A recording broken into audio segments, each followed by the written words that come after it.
You probably have had more power than the governor, Oh, golly. especially in a supermajority where you can override a veto. The positions that you held, I would say, are arguably the most powerful positions in the state. And I don't think people at home realize this. You had the power to say, I don't care if that bill passed every single committee, and if every person on that floor is going to vote yes, I can just choose not to bring it to the floor for a vote. You could literally kill any bill. And with great power comes great responsibility. What's that like for you? Well, I was going to say I am addicted to responsibility. I always felt the responsibility, and there were always consequences for what you did.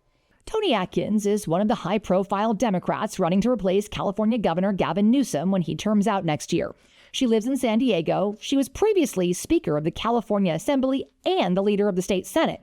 She says she's running for governor because, quote, she believes in California's promise, but too many people are struggling to thrive, and that must change. We sat down with each candidate for an in-depth interview covering all the issues that matter to you. But we began by asking what they think our current governor and legislature did right and what they would have done differently.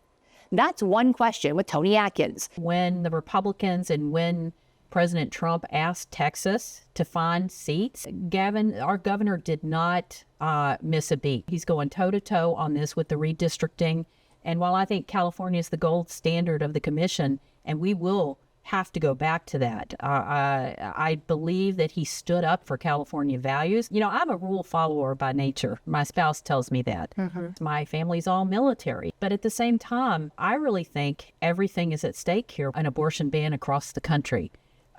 Marriage equality. Would California politicians really allow that to happen here? I think that it can be a talking point, but I do want to push back on that. Realistically, for voters sitting at home, our Constitution won't allow an abortion ban in California, and our legislature, especially our supermajority legislature, could easily protect same-sex marriage indefinitely in California. Right. You may be right in terms of our Constitution, and that's why I did Proposition 1. But let me give you another example. Look at what's being pulled away from health care in our state right now.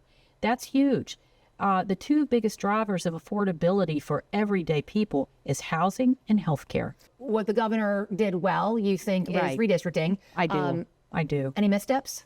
As you brought up, as former Speaker and leader of the Senate, obviously this governor has vetoed a number of our bills, including some of my own. We've had some of the toughest discussions around budget and legislation. A priority for me is health care, and I think additional support for primary care clinics I would have liked to see, and that didn't happen, even though there were options and opportunities.